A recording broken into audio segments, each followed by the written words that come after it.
Want to build muscles like a pro? Here's the truth. Your diet matters as much as your workouts. In this video, I will talk about how to eat for growth without overcomplicating it. Think calories, macros, and meal timing simplified. Get ready to fuel up, level up, and crush your goals. The first one will be your calorie intake. Think calorie surplus. To build muscles, you need to eat in a surplus, which means you need to consume more calories than you burn. And this is because you need to provide energy for your muscles to be able to grow. If you are not consuming enough calories, your muscles won't have enough energy to build stronger and bigger. And the easiest way to know that you are consuming enough energy or enough calories, that is by tracking, using a tracking app or just writing it down on a piece of paper or whatever fits in your life. We also have to think about that we don't need to eat in a huge surplus.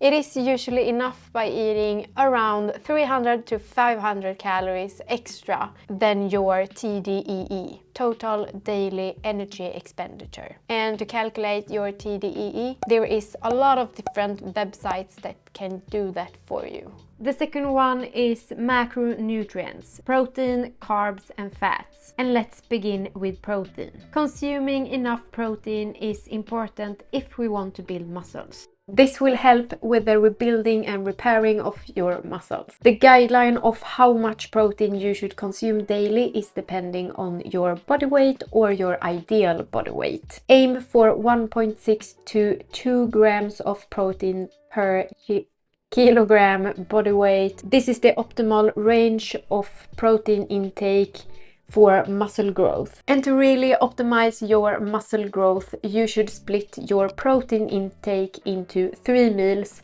and eating around the same amount during those 3 meals. Sources: lean meat, eggs, dairy, fish, tofu, legumes, and protein powders. Let's move on to carbs. We need to consume carbs because of its energy benefits and also to replenish our glycogen storage, which will help us work even harder at the gym and also for a longer time. The guideline of how much carbs you should eat during a day is depending on your training intensity, how many days a week you are working out, and also your body weight. But usually you should consume 4 to 6 grams of carbs per kilogram of body weight. Because of carbs binds water when being stored as glycogen in our muscles will look bigger and we will also get more pump when we are working out. Sources: whole grains, fruits, vegetables, rice, pasta, and oats.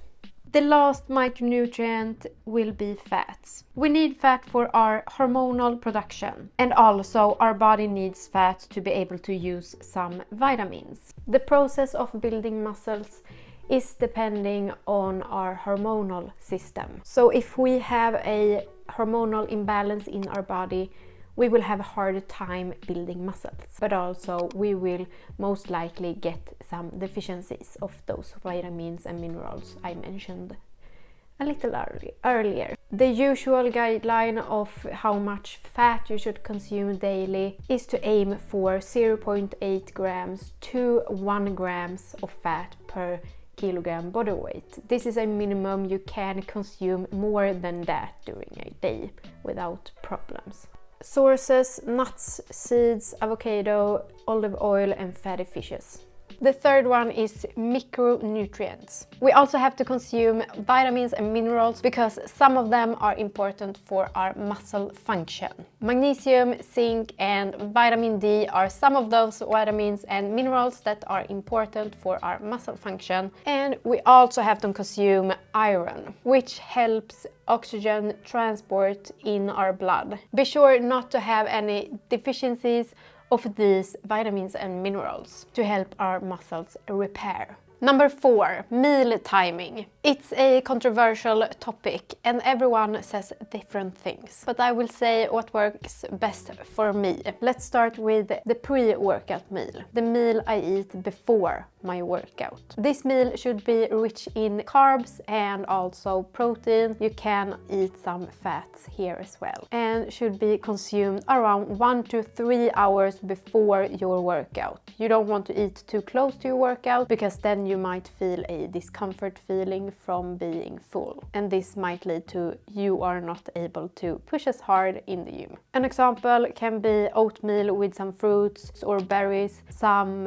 protein powder and a spoon of peanut butter. Then we have post-workout meal, the meal you eat after your workout. Depending on how long after your workout the next meal for you will be, it might be a good idea to consume a small snack or a meal of some sort within 1 to 2 hours after your workout. And that meal should include some carbs and protein. This is because we want to stop the catabolic state we will be in after a workout, and this is a breakdown of our muscles which will happen when we train. After we eat, our body will change the catabolic state to a anabolic state, which is when our bodies build itself up again. But for some, this post-workout meal might not be suitable because they are working late at night and don't want to be full when going to sleep, because it's too close to bedtime. Then this might not be suitable, and it doesn't really matter. I would say do what fits for you as long as you do all the other things around the muscle building plan you have. An example for a post-workout meal or snack can be grilled chicken with some rice and vegetables, or a protein shake with a banana. Changes won't happen overnight, so know that this will be a long-term commitment. Be consistent and create a training plan and meal plan that you will stick to. If you want more tips about muscle building, subscribe.